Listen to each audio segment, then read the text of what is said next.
throw shade at the other guy too. At least this one, my Yeah. my CEO comes out well. Oh, good. There was a question. We have like all hands, and there was an all hands question that I read, and it was Everybody raise their hand and ask this from question. it was with the like how easy AI is making it to write code. Stop. Are we worried that our customers, particularly our big customers, are going to replace Benchling by writing their own ELNs and like repositories? I like seriously felt my heart speed up. I was so mad. And then I looked and like sure enough, it's not a fucking engineer. It's like some sales guy. Yeah. And I was like, I was so pissed. And I didn't get to watch the all hands, but then I watched it today and I felt a little better because our CEO basically was like he was like diplomatic, but he was like, "Oh man, if it was only that easy, our engineers would just finish everything next week." And I was like, "Fuck yeah!" Exactly. Like I was so pissed. I was like, That's it's such a thing right now. All our PMs being like, "Oh, I pulled out AI and like whipped up some code. Is this what you need?" I'm like, "Shut the no. fuck Oh up!" no. Like you have no idea Oh what you're talking no. about. It's never right. You know what's even better though? All the coders, like the best Googlers that I know, so they're going to be better at doing Chat GPT questions than anyone else too. But they like a lot of them refuse to use it or like don't trust it. Yeah. I will It's say my brother said his company right now is having a hard time coming up with intern problems. Oh Mm. yeah. Yeah, that's how we've talked about it. It's like a pretty decent intern. Mm-hmm. Like it can Yeah. do that shit. You can ask it to like do something that I can do off the top of my head, and it'll just do it faster than I can write it. Yeah, if it's That something part's really nice. if it's something that's like It basic just that I just have to like look up how to do because I haven't done it in a while. All right, here you go. Figure this yeah, out. exactly. I really love we turned on this like bot that checks your PR and looks for Oh, bugs. the best. And it's caught some like really gnarly shit. Yeah. Like stuff that you don't like null pointer shit and stuff like that. And it'll be like, oh, there could be a null pointer here. I'm like, fuck, you're right. Like there Nice. could be. That's it. I really like it, but I just hate it so much more for all these fucking software adjacent people who are just like, oh, programming's easy. Well, It's like fucking shut they're all up. also trying to vibe code their app that'll take off, and some of Yeah, them that's will. what I mean. Some of them will, which is sad. Some of them, like, yeah, I mean, if you're doing like a base thing, you can, it will make, but yeah, Yeah. it's the code's gonna be awful under the hood. Yeah. That's my I remember favorite the first one that Leprechaun my movie. PM sent me, who I love, and she was like, "Oh, I took a shot at this, and it sent this. Like, what do you think?" And I was like, "Holy shit!" Because I started looking at it, and I was like, "This has got everything in the right place." And then I got to the most important thing, and it just said like, "Fill in logic here." And I was like, "God damn it!" Hey, you know, boilerplate. You should send back a release Yeah, notes it's good at that you wrote. boilerplate. You should send back release notes that you wrote with AI to your PM and be like, "Hey, is this what you do? This is pretty easy." Literally, I'm pretty sure it's replacing your job before it replaces my job. I was like, honestly, those notes probably wouldn't be half bad. Pretty sure I can make a bot that'll move this Jira card to done, but thanks. Appreciate it. Yeah. No, they do hard work. I did that for a little bit. Oh, it like that's literally some I think that was brought up to like another sales guy. It was like, are we worried like something about like it was something about replacing PMs in basically the same way. Yeah. And the person in that level was like this stuff's impossible. Like AI's not like they were like writing good product requirements is hard. I'm pretty sure that's basically what they said. Well, AI is actually better at creative stuff than like industrial math. Like it can't do math very well, but it can do creative stuff really well because it's language based. Yeah, I guess it makes sense that it's language based, but I'm surprised still that it couldn't do. When you say industrial math, like I mean, like I guess I just didn't think of a good word, but like it's not as good at Oh. like math or things that you like automation. It's not built for automation. Like it's not good at problem solving. No. Like Yeah, with math, like the real math stuff that's problem But like solving. abstract problem solving, like, hey, I had this movie idea. Can you give me 100 ways it could go? Here you go, bud. Like it's good for that part. It's good for like you do the first draft, you have it look it over, and then you do the final draft kind of thing. It's in terms of like, you know, like What was that higher like, Nate? research math. It's not gonna solve new theorems or come up with proofs, but it's very good at checking proofs, which is actually really hard. You know, when you think you've proven something, you know, and you publish it, and then a bunch of people read it, and you know, and so that's how that process exists. But yeah, with AI, it's like, hey, is this proof valid? Is that the part in Yeah, Big just- Bang just spit it Theory out. where Sheldon goes like this in front of a whiteboard? That part? Oh no. I love Big Bang Theory. I know you guys are. I genuinely think it's a good show. It's like really I don't like watch it a lot, but the perfect know, background show.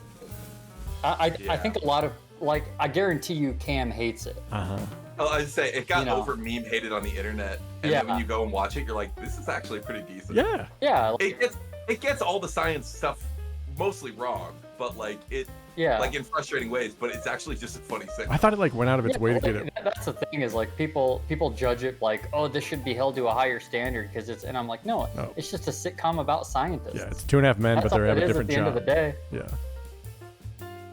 Ben, they go out of their way to include real science references, but they don't like understand them. Like they don't use them in clever ways the same way like Futurama's a show that's famous for like doing brilliant math and science jokes. Yeah, because they have like mathematicians understand what they're on their writers. Yeah, it's like a bunch of PhDs. Yeah. Okay, so Big Bang Theory is like explain to me like I'm 5 jokes about science. Basically, yeah. Like any reference they make to Schrodinger's cat, I guarantee is fucking stupid in the Big Bang Theory. Actually, I was just thinking, I think I remember one, and I couldn't know there's one. Yeah.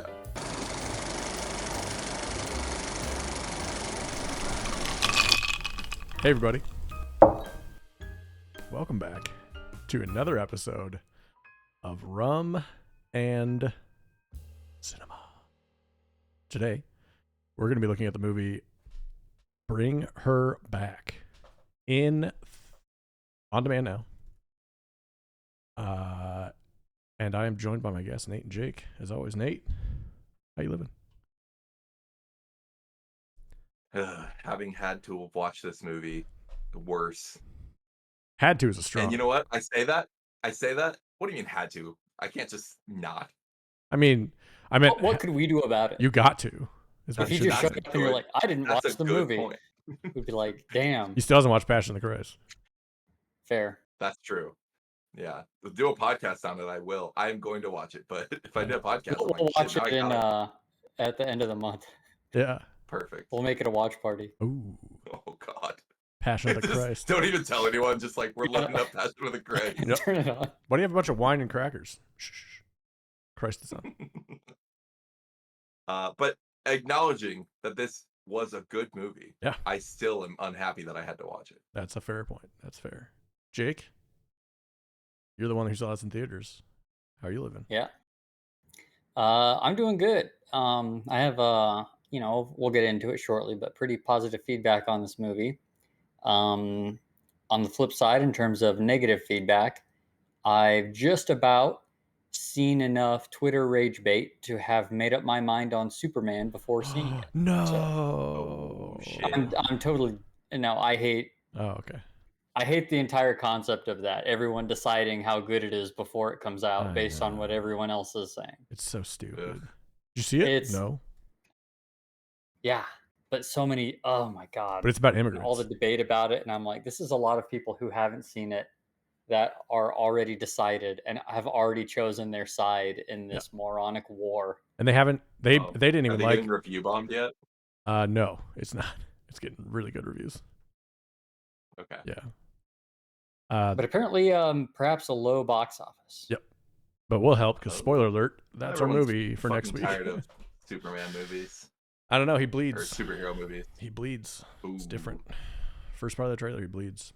Yeah. So today we're going to be talking about Bring Her Back. Bring Her Back is from 2025 this year.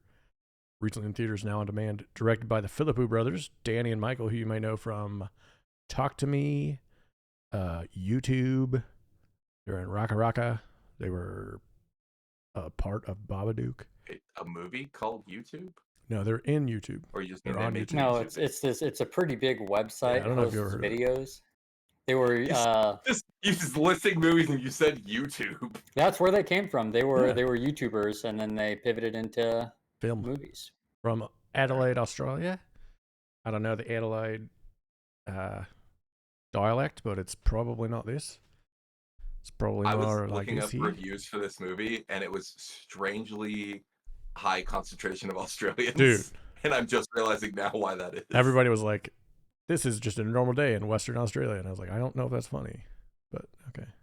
That's so fucked up. So yeah, we watched Bring Her Back. It has a small but powerful cast. Andy is the main boy, played by Billy Barrett. Laura is the foster mom, played by Sally Hawkins. Amazing, by the way. Also, she's in Paddington, which will inform about the other half of your Letterboxd review funnies. Somebody was just like, tell Paddington his mom is fucked up or something. Tell Paddington to run. Who the hell is possessing that bear? That does explain Paddington. It does, yeah. Now that we mention it. It's Ted. Ted's in Paddington. Sally Ann Upton played Wendy. Sora Wong played Piper. It is her debut, and she had no acting experience previously.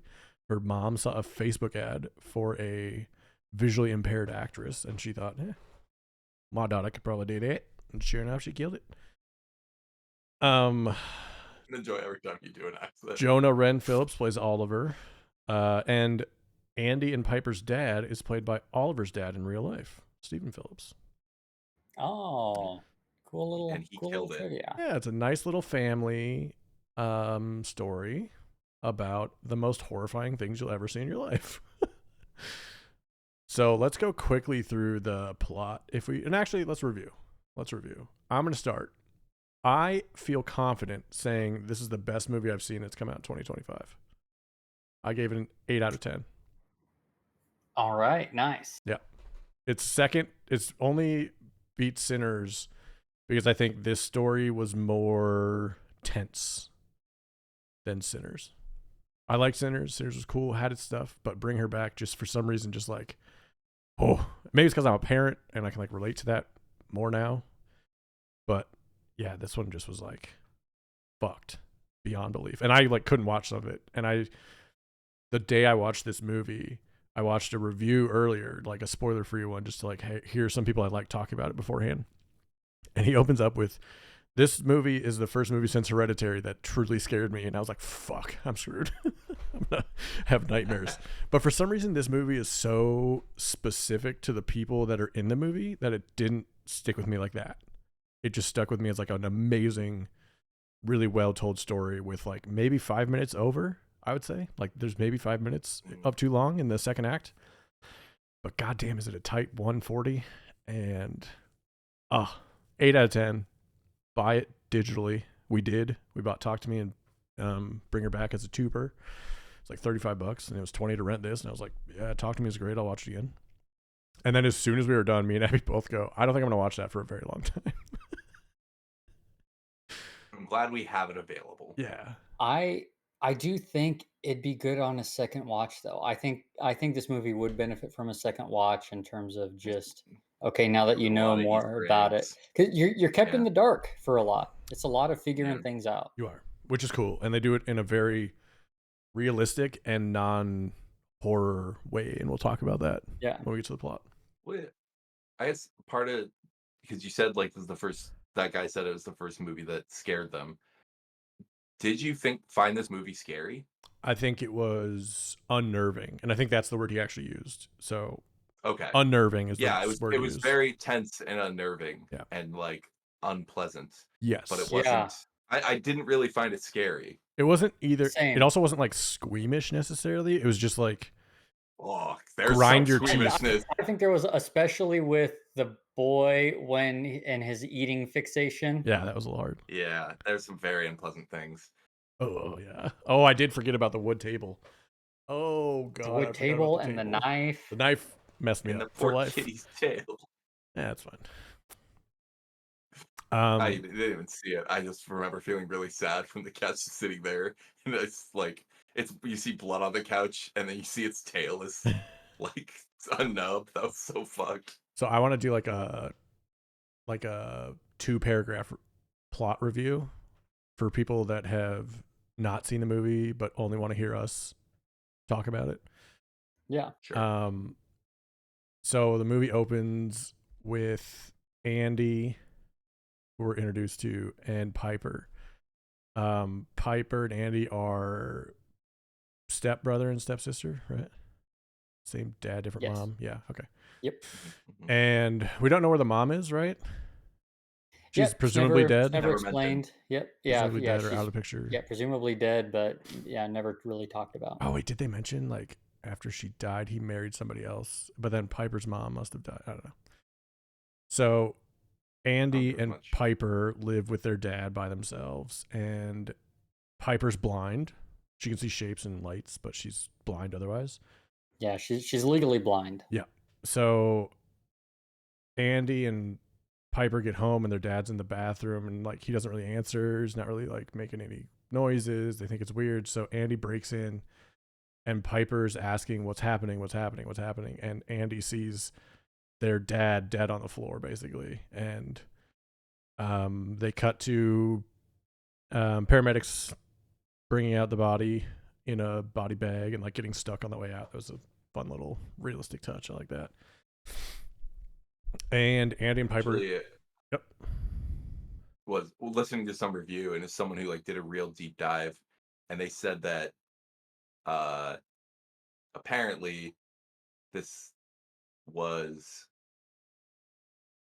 somewhat inspired by like something that really happened to the directors. Yeah, like basically their dad found their grandpa. Oh wow. And they talked about how they remembered all these like specific sensory things that were like really triggering for a long time for them.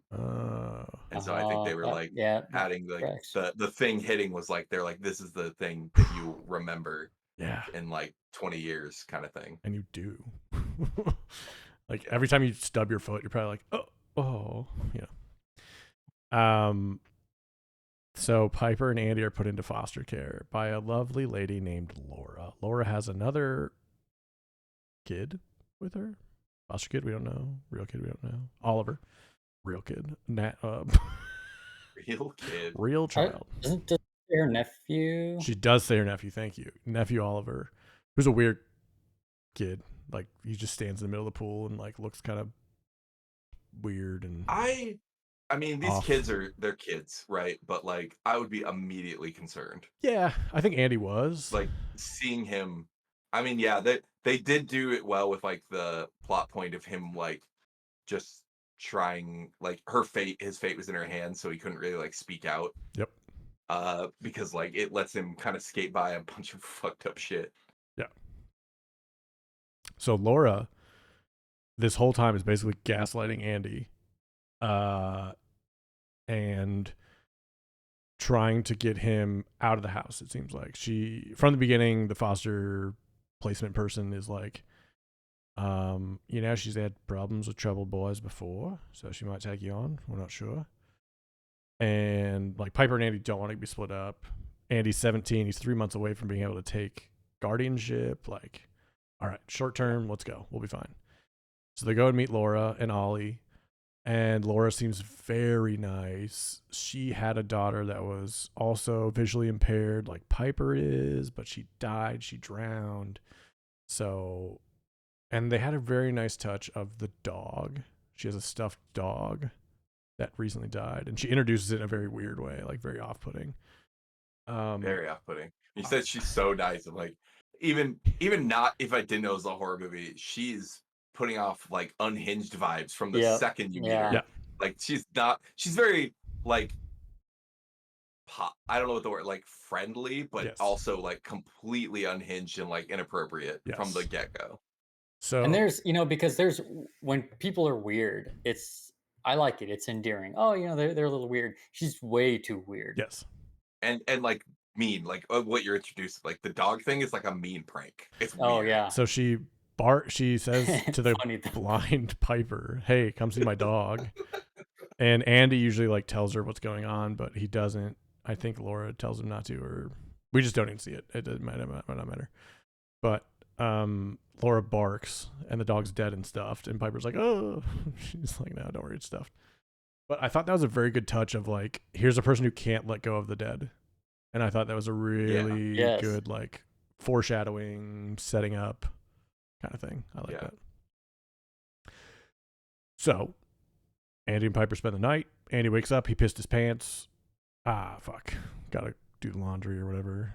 Sucks. And Laura starts treating Andy weird. And they go to the funeral of their dad. And she makes him kiss him. And then says, "On the lips, let me help you." It's tradition. Like horrifying.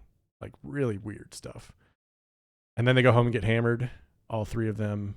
The whole time Ollie's just kind of like there, but being weird and like quiet. Like he never talks. He's like selectively mute is what she says. And yeah, it's just kind of strange kid. So Andy, Piper, and Laura are all drunk. They party. They're playing music really loud, which she does a lot. We find out why later, but she does a lot. Plays really loud music. And then everybody passes out. Laura makes sure that Andy's asleep. And what does she do to Piper that night? And nothing, right? She just pisses in a cup. Yeah, and then pours that's when that we on see Andy. why he's been wetting himself. Yeah. She squats over, pisses into a measuring cup, and then pours it on him. So he thinks he's been pissing himself every night, but she's actually been pouring her own piss on his garage. Which, props. Yeah. That's a lot. You could just put water. It's like a wild escalation because, well, no, I mean, you might assume you're gonna pee, but like it smells, right? Yeah, like, that's but no, like I didn't have it's asparagus. a wild escalation because she, with the getting drunk thing, like that's super inappropriate. And at first, it comes across as like her being nice, which keeps happening. Like, because he makes a joke about getting drunk, and she's like, "Yeah, let's get drunk," and like that's not the best parenting in the world, but like it's their dad's funeral, like it's like a one-time thing. Sure, but then she starts giving shots to Piper. And it's clearly making Andy uncomfortable, and she basically gets her hammered, which I took as like another part of the gaslight, like trying to set him up to get kicked out of the house. Yep. And that's like just standard abuse. Yeah. And then she does the pee thing, and you're like, Jesus Christ. Yeah. So where this story is heading, and it's more gaslighting, more fucked upness. Where this story is heading is Laura's daughter drowned, and Laura on a Russian website, Abby sniped that out. She watched that. That was pretty good. On a Russian website, found some home videos about how to resurrect someone from the dead. And it involved 3 steps. 3 easy steps. The person who's going to take over, whose soul of the dead person is going to take over their body, has to die in a similar way that they did. So in this case, the person that Laura wants to put her daughter's soul into needs to drown in the pool. Then another weird host person who has like some angel inside of them has to eat the dead person, like literally consume them, and then they purge that consumption into the host's body, and then boom, you got your old person back. And the movie opens with like someone filming this, and it is like hard to see, but also like hard to see. You know what I mean? Like it's fucked. Yeah. Yeah. Basically, someone's really like getting cool choice to open with that home video, because you're like, what am I? And then it cuts to not normal happy, because certainly the opening, beside the next scene is bullying. Also pretty dark, but you're like, I don't know. That's the opening part sticks with you. Like, what was that? So Laura is basically trying to do this to Piper. And the way that she has to do it is Oliver is going to be the angel host. So Oliver has this angel inside of him, and Laura is not letting him eat. She says, you can eat later. We're going to feed you soon. And she basically just locks him in his room and doesn't let him go out. So Laura and Piper go out for a girls' day. And Laura puts Andy in charge of Oliver and says, hey, make sure you don't let him out. He'll be fine. So he goes off and goes her. Andy. Hang on. I just read a text message and I came out of my flow. So Andy and Ollie are home together, which is funny because those are the twins on Bob's Burgers, Andy and Ollie. They're home alone, and Andy is like, whoa, did she lock you in there? That's crazy. Let me let you out. And lets him out and starts to feed him. And he's like, got a cantaloupe. He's all right. This cantaloupe ain't free. You got to answer some questions for me. And he gives him a piece of paper and a pen. And he's like, come on. And then he like cuts the cantaloupe up with a big chef's knife and like holds it towards the kid. And the kid goes to grab it, and he's like, "Oh, just the cantaloupe, just the cantaloupe." And Andy turns around to get something, and the kid has the knife and the cantaloupe, and he turns back, and the kid has the knife like cutting into his lip and like cutting his teeth out, and he's just like chewing as hard as he can on the knife. And Andy flips out and pulls it out from him, and is like running outside, and we see there's this like chalk line that Andy crosses with Ollie. And Ollie starts like convulsing and like going, oh, it looks horrible, like he's dying. And Andy's having flashbacks to his dad, who like basically was dead on the ground. And Andy knows this is gonna look bad for him, and like he's probably gonna lose his sister. Like this is the worst thing that could happen. And as he does that, Laura pulls up, brings him inside. And I think it's already game over. Yeah, it's fucked. Like, it's fucked. Like that was the first time I like closed my eyes. Permanent disfigurement. It was so bad. I couldn't watch. It was harsh. I couldn't imagine that in theaters, by the way. That would be wild. Yeah, it was a lot of going. Was it a lot of wincing and busy? A busy theater? Decently, yeah. Was there a lot of like audible groans? groans? The Alamo, half full. Yeah, it was a lot of ooh. Yeah. You know? Okay. Not the only time in this movie.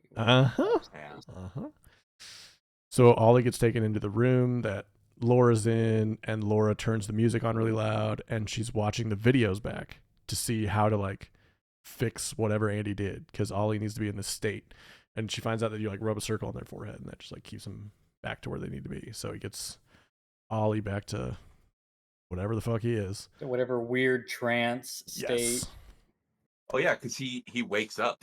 Yep. He asks like, "Who are you and what do you want with me?" Yes. Yeah. So we know he's like coming back to whatever Ollie really is.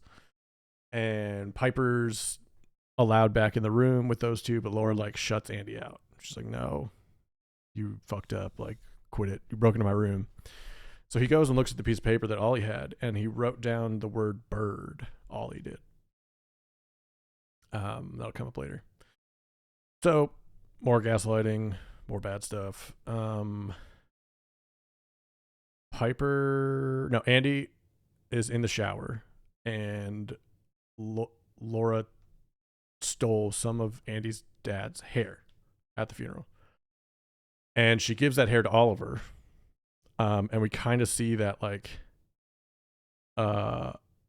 what some of Oliver's possible powers are, because as Andy's taking a shower, somebody unlocks the door to the bathroom, and Andy sees his dad.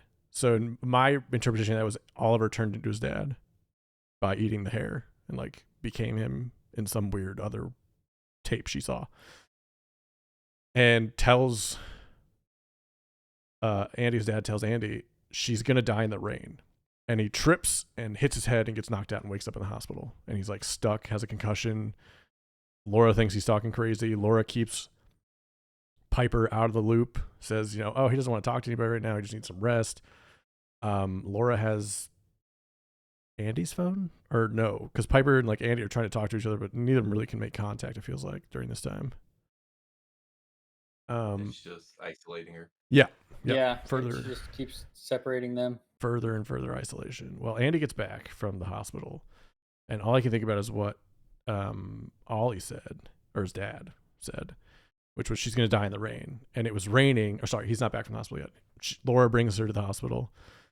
Laura goes to the hospital and sees Andy, and Andy tells her the story, and she's like, well, that's kind of crazy. Like, why'd you do that? And it's raining that day, and Andy says, don't let her go out. And she's like, okay. And then we see that the first thing she does when she gets home is take Piper outside in the rain and tell her how like her daughter's favorite thing was the rain. And yeah.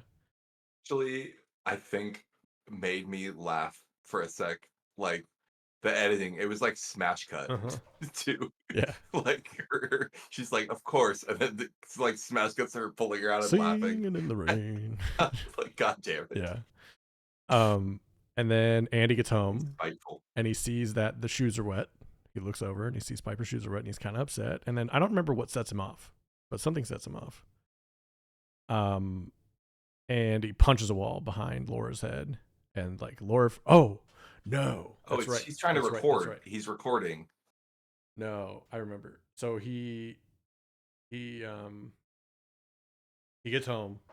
They have another night, and then that night, Laura goes into Piper's room with Andy's cologne on, or deodorant, and punches Piper in the face and gives her a black eye. Oh, right. So they wake up the next morning, and Laura and Piper are like huddled in a corner, and Laura sees Andy. He's like, do you have something you want to say? And then Piper turns around. She has a big black eye, and he goes, who hit you? And he finally gets out of Piper that Piper smelled Andy. So Laura set Andy up, gets him all riled up, and then he punches the wall behind Laura. Laura starts freaking out. But Piper freaks out, and then they leave. Piper does say it didn't smell like him, right? No, it did smell like him. Oh, it smelled like Andy. Okay, I misheard that actually. Yeah. Yeah, no, I thought she said, but it wasn't you. I swore it smelled like you. I think it's what she said, something like that. Okay. Yeah. Yeah, she's kind of hard to understand sometimes. Yeah. The Australian accent. Yeah. So Andy gets kicked out, leaves, drives away, and on the way he's like, I need to go to somebody and let them know what's going on. This lady's crazy. So he goes to the police station, and he's sitting waiting to see an officer, and he sees a missing child poster who looks a lot like Oliver. And the name of that missing child, Christopher Bird. And Andy goes back to that moment of the writing, the bird. He's like, oh fuck, this is that kid. So he brings it in, talks to the cops, talks to the lady who placed him, the foster care person. And she's like, yep, the foster care I've lady. known Laura for 20 years. She used to work here. She was a counselor. And Laura said she was a counselor, backed it up. All right, cool. So that was one thing she wasn't gaslighting about. And Andy's really persistent. And this is where I give this movie a lot of credit. It was realistic. If a officer, like a foster care person, social worker, heard that story, they'd have to check it out, even if they were best friends. That's yeah. so She didn't believe him, but she's still like, look, I got a report from a scared kid. I have to go to, and she, because she even told her that. She's like, I have to do like, this. I'm sorry, Laura. I have to check out your house. Yep. So Andy's talking to the foster care person, social worker, trying to get her to come with him, and she does. And me and Abby said this after the movie. We're like, any other horror movie that would have taken 3 or 4 times for that cop or social worker to come visit, and it was perfect, realistic. Love that. So Laura's dropping Piper off at some visually impaired soccer game. And that looked sick, by the way. Yeah, that was just whipping balls at each other. It was crazy. Yeah, I don't know, it was a cool thing for them to include. They have, at their rec center or whatever, they have some just community night for the visually impaired, and they're playing that game, which looks super fun. Yeah, it looks sick. It was cool. And we got to see Piper as a kid, which was fun because we didn't really see that most of the time. Yeah, I in a lot of horror movies, you leave that part out. Yes. Because it's it's not necessary for the story, but it was a nice touch for the character. It made them feel real. Again, it was just another 2 minutes to make it feel real. And Andy is trying to get back to the house with the social worker, and Laura gets home, and Oliver's eating everything, drinking milk, going crazy. He chews on the table or a shelf or something, and he bites into the wood as hard as he can. You see his teeth crack and come out of his head, and oh boy, that was fucked. And he can't eat. He's not supposed to. He's supposed to eat Kathy. He's supposed to be eating Laura's dead girl. So she tries to get him off, but he bites her. He bites Laura in the arm and takes flesh off, and ooh, now he's got a taste for the people though. So maybe that's a good thing. So she's bleeding out, has this huge. Nate, you're muted. I think he does himself first. Yes. The taste for flesh. Is that right with the table where he just bites his own arm and just? Yep. He starts eating his own arm, and then when she goes to grab his arm and take it away, he bites her arm. Yeah, it's awesome. So he's just famished. He's going for it. He's doing what he's trained to do. And Laura's cleaning up, trying to get Ollie out, and locks him in somewhere, locks him out basically. In the shack. She has a shed with her dead kid in it and in a freezer, and that's where she's at. Oh, another creepy moment we forgot about. She introduces Piper to her daughter. She takes Piper, after that rain scene, she takes Piper into the shed, and we finally see what's in it, because we've seen her go in it with Oliver a couple times. And it's her kid in a freezer, frozen body. One thing that was really cool was how many opportunities they had for like creepy scenes because Piper's visually impaired. Uh-huh. Like, in a normal horror movie, that scene would have been like, I don't know, like she goes and like opens the freezer and then walks away and it like pans over Yes. to her being in the freezer or something. But because Piper can't see it, she's like directly taking her to all these And like like terrible things. making her touch it. And she's telling her it's meat, Yeah. which I think is a nice touch too, because in Laura's head, it is meat for Oliver. Like she can't think of it as her daughter. It's just meat.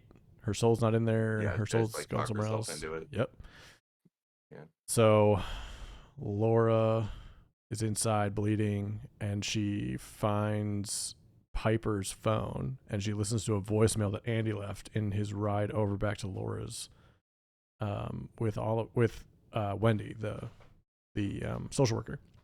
And it's all about how he apologizes and he says the story about how he did hit Piper once when he was like 8 because his dad beat the shit out of him, and like it was a bad moment, you know, and it's really heartbreaking and vulnerable. And they have this word they use as brother and sister to never lie to each other, like their moment of like, you have to tell the truth right now. It's grapefruit. And he says that, and it's really a good moment. And Laura hears this and starts freaking out, cleaning everything. And Abby goes, this is the part where Abby goes, this would never, no, there's no shot she gets this done. Like there's just shit everywhere. Yeah. Yeah, the crazy cleaning montage. Oh I was my like, God. So she cleans up. Looks like she just got out of the shower.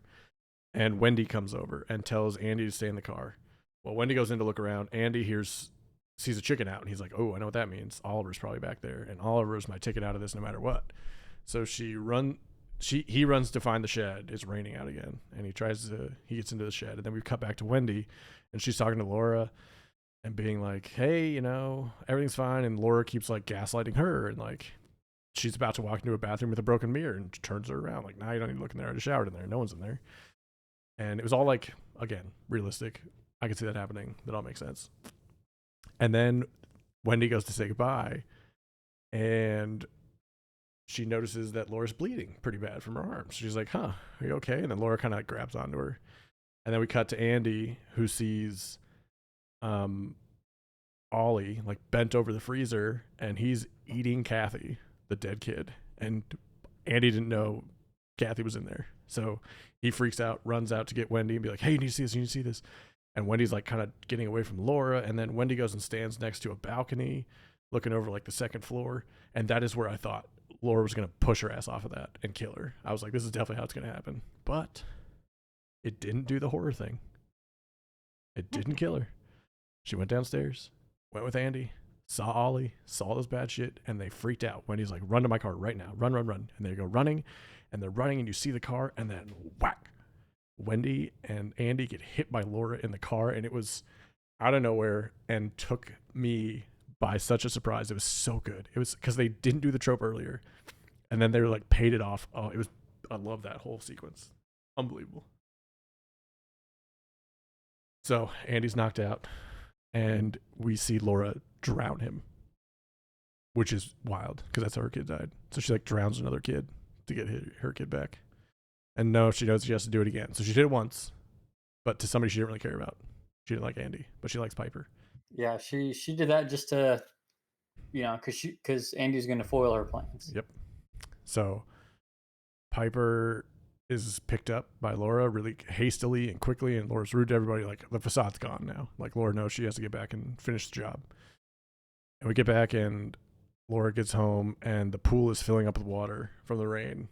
And Laura's like talking Piper into doing all this stuff, and her plan, and we see Ollie with like this huge belly full of Kathy, and he looks fucked and just like red eyes and wild. And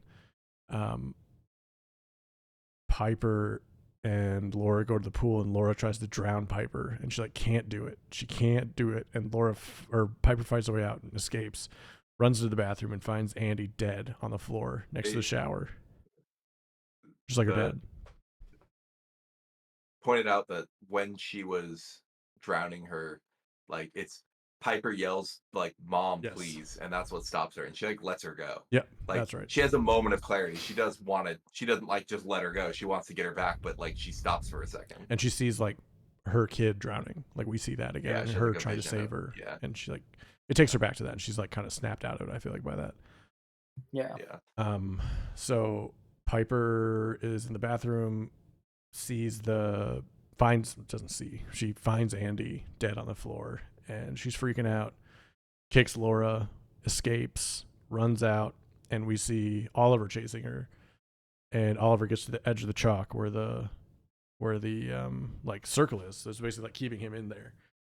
And we see that Piper finds a car and gets taken away, and the police show up, and Oliver rolls out of the circle, we find out. And the police find him, and he's like, help me, I don't know where I am. And it's Christopher Bird, sure shit. Yeah, they ask him his name, and he says Christopher Bird. Yeah.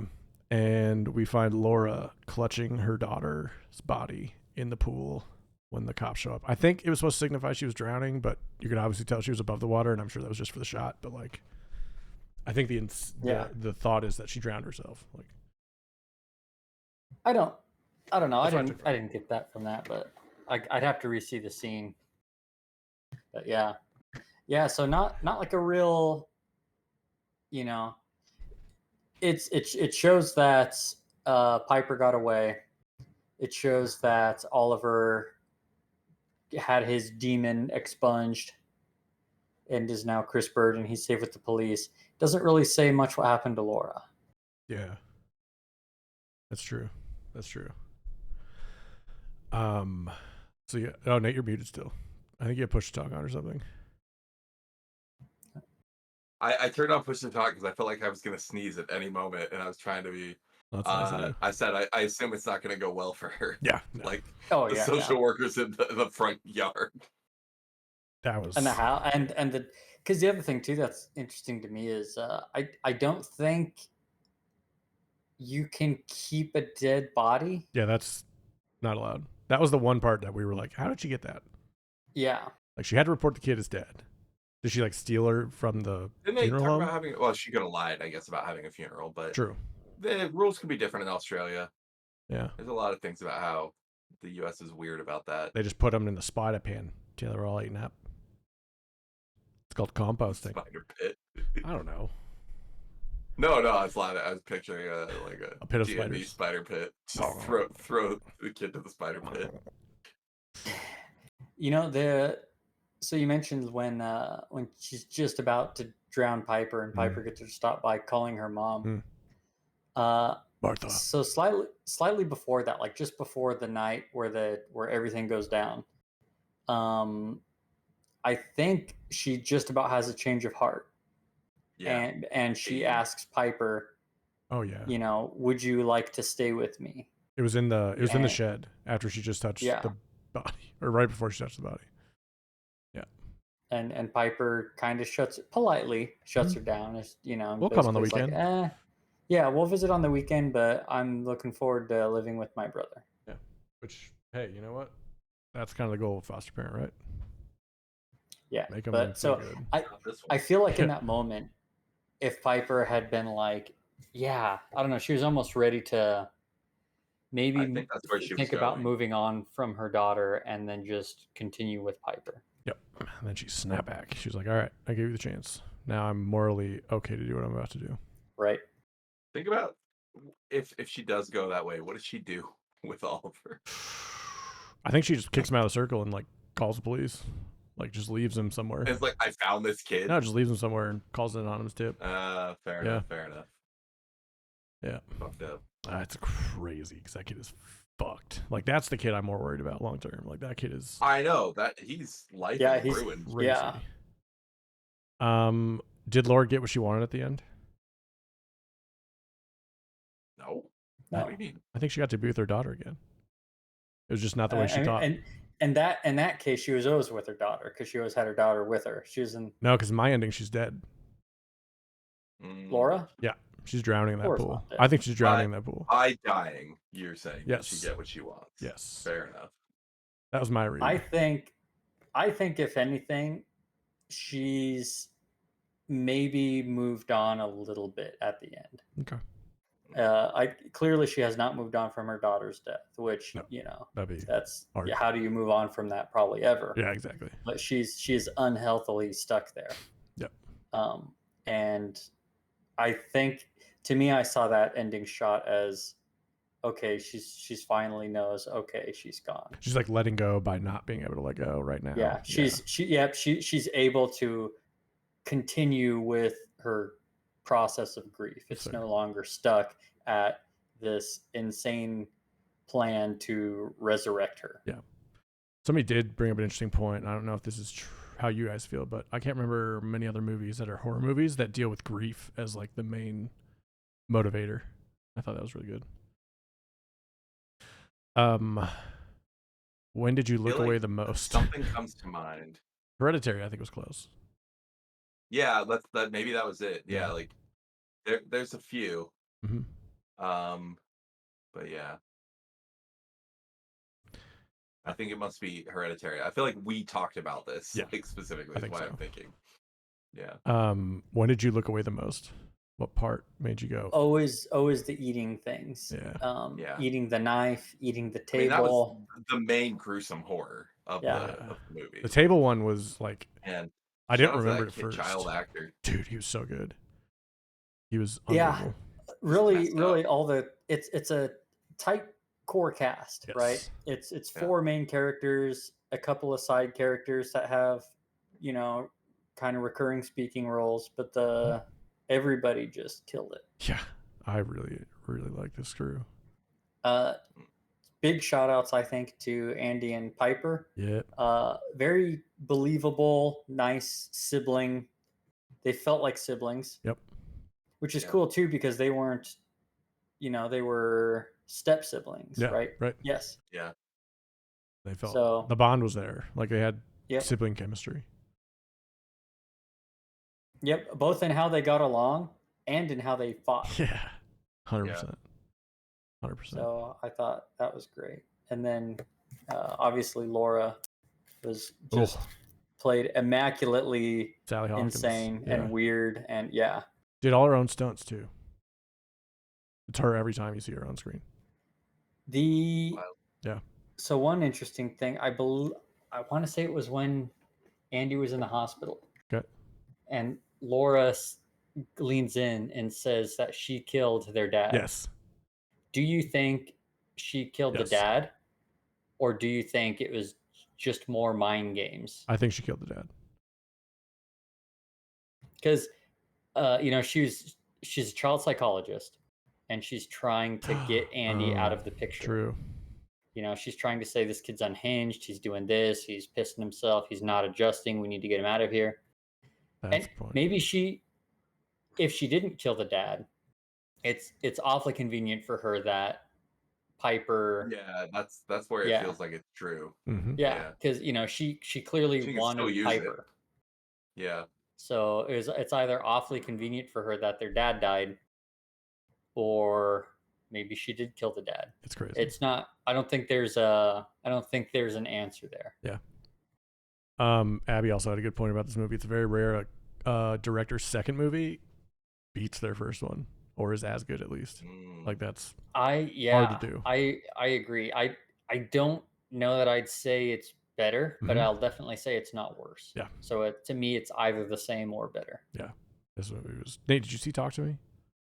Nope. Oh, it was not as fucked up as this, like gross or graphic wise, but I think more mentally tense. It's the mental stuff is almost worse. Yeah. It's the same thing. I didn't think Talk to Me was super scary in a traditional horror sense. But it was, again, just very, disturbing kind of, that weird tension and your uncomfortable horror. Yeah. Like horror movies sometimes stick with you in like shock value, but these stick with you in like deep down, like trauma almost. Like these hit you in a very different way. Like it's not like riding a roller coaster. It's something different, and it's really good. So I gave it an 8 out of 10. What about you boys? How many screams out of 10 do you give it?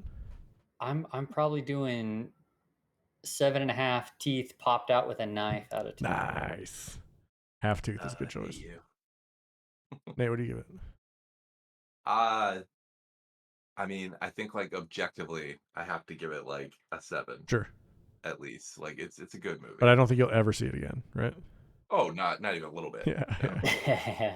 I would buy You it. tell me a movie's digitally. like this, I don't want to watch it unless Interesting. we have to do it for the podcast. All right, that's interesting. I can appreciate that it's a good movie without enjoying it. That's fair. Like I just don't enjoy myself. Yeah. One more interesting tidbit Mm. was so that you can ask yourself like all these lore questions about okay, what is the whole deal with this infusing a kid with a demon, which she called an angel. Yep. I don't know if she believed it was an angel or if she just told herself it was an angel, given she actually knew what she Yep. I mean, either way, biblically accurate angels are one thing, but when his entire skin is red, come on. Yeah. So, like, where did all this come from, right? And the what are the brothers' names? Something who? Danny and Michael, I think. Philippus. So they actually wrote backstory for what is the lore for this ritual? Cool. How did she come to acquire? They wrote all that so Smart. that they could have a consistent. But they said it's not in the movie, and they said that they don't like it when horror movies explain all the lore, because once you start explaining the lore, people start thinking of answers. Yes. And it becomes not as scary. That was another thing me and Abby talked about. That's really astute. Like, not explaining it is so much worse than explaining it. Yeah. Like, and it's cool that they wrote it, so that it just to make sure that they don't have any inconsistencies or something later, and maybe even the characters know, so they have their motivations. Like maybe they told Sally Hawkins, but so they wrote it. It's just not in the movie. Crazy. So good. Couple Letterboxd reviews. Somebody do a welfare check on Paddington Bear. That's because Sally Hawkins plays Paddington's mom. Video tutorials make everything so much easier. Pissing someone else's pants is diabolical. That's so true. I came here to be a scared bitch, not a sad bitch. And then I think my favorite is on page 2. This isn't my favorite, but it's a good one. Threw up in my mouth a little bit. Okay, this is my favorite one.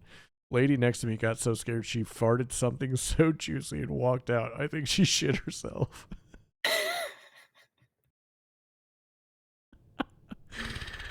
Like that's it, dude. That's all you need to know. So good. You know it wasn't shit? Shit out of me. What's that? Bring Her Back. Our latest movie on Roman Cinema. Now the game we're gonna play. It's called Bring Her Back to the Future. It's like the before and after category on Jeopardy. I'm gonna give you a movie plot that quickly turns into another movie plot, and you'll have to name the movies that flow together. Something like Bring Her Back and Back to the Future become Bring Her Back to the Future. You have categories to choose from. There are 1, 2, 3, 4, 5. So if we do need a tiebreaker, it's whichever one is left over. The first one is Marvel, and one of them is a Marvel movie because I couldn't make a connection between 2 Marvel movies, which was infuriating. So one's a Marvel movie. 2 is movies from our podcast, so our backlog. These are both. They're actually, I won't give you that clue, but yeah. 100 New York Times movies of the 21st century, that list we talked about last episode. We'll be doing it from that. Top 100 IMDb movies and Pixar movies. So, Nate, surprisingly, lost the last game. So he gets to go first. It was 13, 12, 12. Yeah, it was close. It was. So, and lose so much as I lost to Jake. That's not first, though, right? That's crazy. Not first. Oh, okay.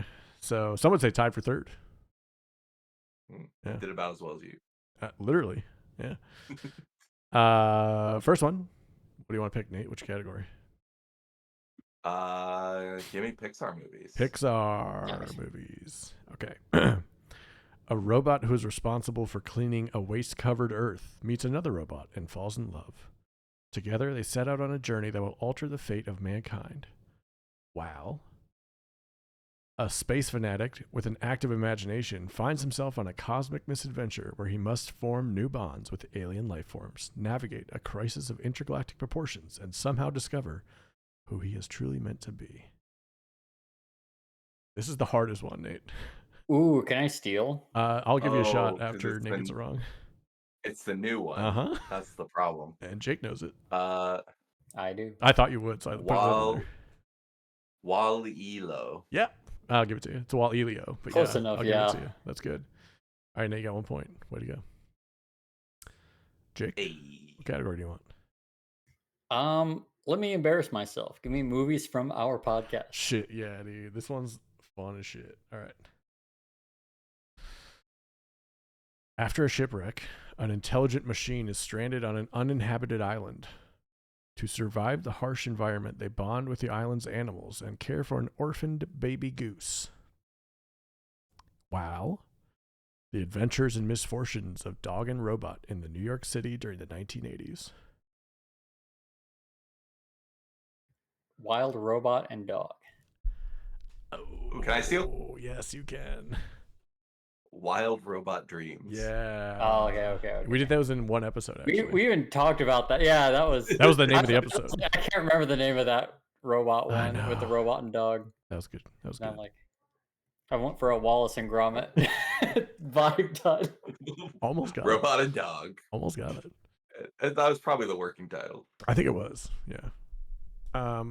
I tried to take all the like obvious giveaways. Like Wall-E was in the first one, and I tried to take away like obvious ones. And I forgot. There's nothing I could do with Dog and Robot. Like it was just how it has to be. Yeah. Oh, yeah. With no dialogue too. You know. Yeah.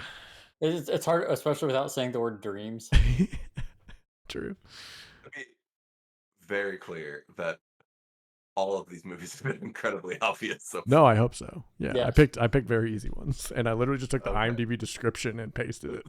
I didn't really try to do anything Okay. difficult. just took out Wally. I'm just like, you're not gonna fool us with a robot cleaning Earth Yeah. from Pixar. Like Elio is gonna be the Elio hardest is thing. tough because I had not seen it. Yeah. It's not top of mind right now. Since Nate's still at Jake, you get to pick the next category. 2-0. Give me the top 100 IMDb. All right. After the Empire overpowers the Rebel Alliance, a character begins training with a Jedi Master, while the bad guy and bounty hunter Jango's dad pursue his friends across the galaxy.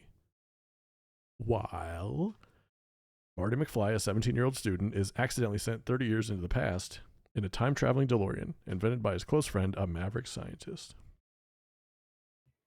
That would be the Empire Strikes Back to the Future. Nailed it. 2-1. All right, Nate. Get this, you win. You don't get it, and Jake steals it. It's tied. What are you going to Give me take? whatever wasn't Marvel. Oh, you want top 100 New York Times movies of the 21st century.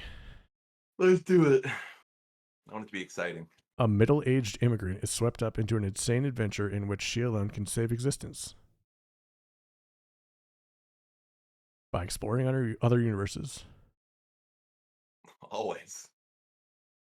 connecting the lives she could have led. Wow. During the summer of 1969, television actor Rick Dalton and his stunt double Cliff Booth endeavored to achieve lasting success in Hollywood while meeting several colorful characters along the way.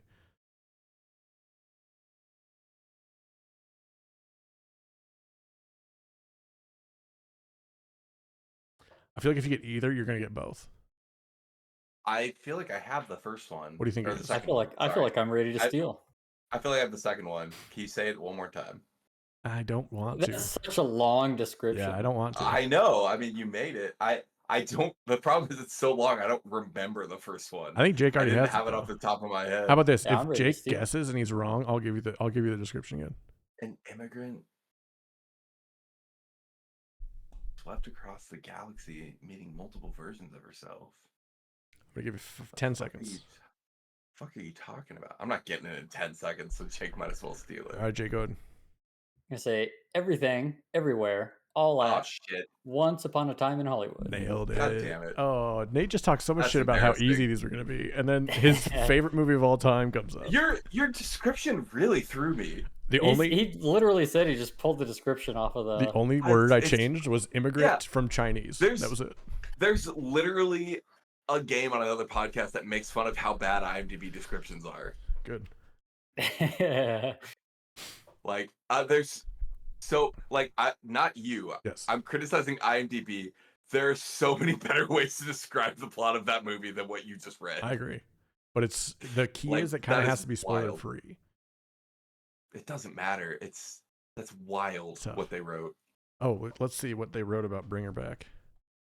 I Like, think they're made yeah, by the movie there, studios. Bring Her Back there's a game. was actually pretty good. A brother and sister uncover a terrifying ritual at the scheduled home of their new foster mother.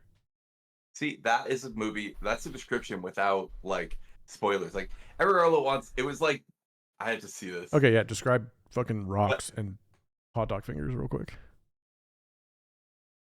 no, like first of all, parallel realities, not what they said. Let me read this. Chinese immigrants learn about American tax law. A I mean, middle-aged yeah, Chinese we immigrant follow. is swept up into an insane adventure in which she alone can save existence by exploring other universes and connecting with the lives she could have led. It kind of sounds No, like actually, that's pretty good. yeah. It just threw me. It was I don't know. It hit my ear wrong. I did not know what it was until you said the very last part of like in Connecting to other different lives. universes. Oh, okay. I And then almost I was didn't like, say Connecting to different lives oh. like threw me. because Nate said it was so easy. I almost didn't say that part. Yeah. And then I really confirmed it when because I was like, I've never seen it, but that sounds I've heard Once Upon a Time in Hollywood. Yeah. And That's then frustrating too because I yeah. knew it was Once Upon a Time in Hollywood and I couldn't think of it. Yeah, for me that's what confirmed it. I'm like, okay, once, yeah. Okay. All right. The tiebreaker is Marvel. One of them is a Marvel movie. How are we going to decide who gets to go first? Whoever yells. Oh, just Whoever's got it. whoever of the Whoever two. says they got it. All right. Yeah. Boop, boop, boop. You can stop me at any time, All right. All right. but I will not give any more. Guess the second movie. I won't give any more until you give a guess. All right. The group struggles to keep together as a team while dealing with their personal family issues. Notably, the main character's encounter with his father, the ambitious celestial being Ego. While a former cop is called upon to bust a dangerous criminal, and he recruits the help of a former child friend and street racer who has a chance Boop, boop, boop. to redeem itself. I was pretty sure it was that, but I thought Ooh. I almost said it a little earlier. Yeah. Go for it. Guardians of the Galaxy Volume 2 Fast 2 Furious. God, you're good. Nice job, Nate. Oh, what else is 2? What I else is know. going to Yeah. start with 2? I was Well, waiting it's to like, see I'll get a is he little- gonna include the two? Oh yeah.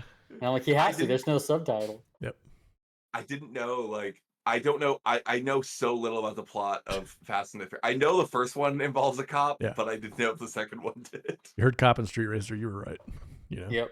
Street Racer, as soon as I heard the word street, Street I was Racer, like, yeah. we're I good. got it as soon as Nate buzzed in. I was like, damn it. Hate that.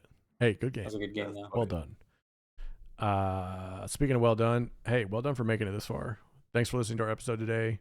I'd like to thank my guests, Nate and Jake, for joining us as always. If you're new here, you can follow us on Spotify, Apple Podcasts, and anywhere else you get your podcasts. If you do listen on Apple Podcasts, please be sure to leave a review. If you're watching our video, it means you're watching us either on Spotify or YouTube, youtube.com/@RobinCinema. Be sure to like, subscribe, ring a bell, I think is what I'm supposed to say. I don't know. Whatever. Hey, we love you. Thanks for listening. We're going to leave you something to watch. I'm going to do a weird one, and I'm just going to recommend you watch Bring Her Back. I stand behind it that much. Like, there was nothing I saw in the last year that was better than that, so I highly recommend it. Spoken like someone who has not yet seen The Pistol Shrimp. True. Yeah. True. It's on my list. Jake, what do you got? Yeah, I got a recommendation. In keeping with my last golden find of random documentary on Amazon, so I was scrolling through because you watch this, I watched Zeph, which is a documentary about South African rap group Die Antwoord. No way. It was so cool. That's sick, dude. They're awesome. Yep. It interviews them. Also, I did not know they have a daughter. Yeah. Yep. So that's how it opens up. Is it it's like showing her, and their visual style is just weird Wild. and creepy, Yeah. and so the whole video is like whenever they're interviewing them, it's like bizarre like that. Hell yeah, dude. And so it starts off and they're interviewing this girl, and I didn't know who she was, and I'm like, she looks like Yolandi but younger, you know. She's like, my name is 16 Jones, and my mother is Yolandi Visser, Hell and yeah. my father is Ninja. Oh damn. So it's really cool, and it talks about like literally from their beginnings when they first met Whoa. at this like music club, started making music together, their struggle while being poor for a while. They were always rapping, but they weren't Zeph. Damn. And then it's just the one story I'll tell from it. He's struggling, just about to call it quits. This truck drives by, and there's a guy in the back, and Yolandi watches them go by, and she's like, "Oh fuck, that guy was so Zeph." And Ninja was like, "Zeph, what does that mean?" And she tells him, it's like, "Oh, it's like this style of like white trash but proud, and and all this." And he got really jealous because he could tell that she thought this guy was real hot. Oh. And so he decided to impress her, he was going to become as Zeph as you could possibly be. So that's when he cut his hair, he changed his name, his whole act, and then they blew up. Yeah. And in their they tell it really cool. I'm not going to get into that, but in their experience, they very much blew up overnight. That's so cool. I didn't see that. Do you know who Diane Ward is, Nate? I had to look, but I recognize them Yeah. from Fatty Boom Boom. Fatty Boom Boom. What's that movie? Boom Boom. Chappie. Chappie. Yeah. Fatty Boom Boom. Chicka Chicka Boom Boom. They do a video where they mock Lady Gaga. It's really good too. Check it out. Good call. Zeph, Amazon Prime. Nate, pretty tough to beat ours. What do you got? I don't know about yours. No, I was gonna say Jake should have gone last. That was a hell of a pitch. Yeah. First of all, I was gonna say the Bears back out. Ooh. For anyone who's not aware of the Bears. Ooh, nice. Yeah. It's so good though. It's like continues to build. I still haven't watched season 3. I'm liking this season more than the last season. Nice. That's good. Which was pretty good. Yeah. The other thing I was gonna say, I don't know if this podcast I don't know how quickly you're releasing them nowadays. Friday. So I don't know if it's gonna come out before Monday. You're gonna release this Friday? Friday or Saturday. All right. For our 3 listeners. But mostly to tell you guys.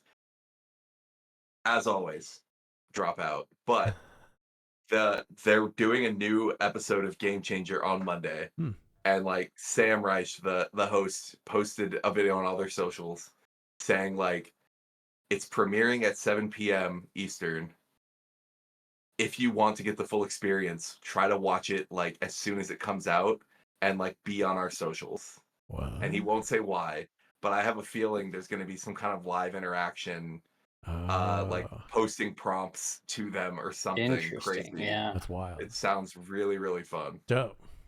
I like that. This whole season, like, I don't know how. I know you guys have seen clips, but like, Game Changer, like the first couple seasons are good. Watching now, like with the expectations, are kind of lame.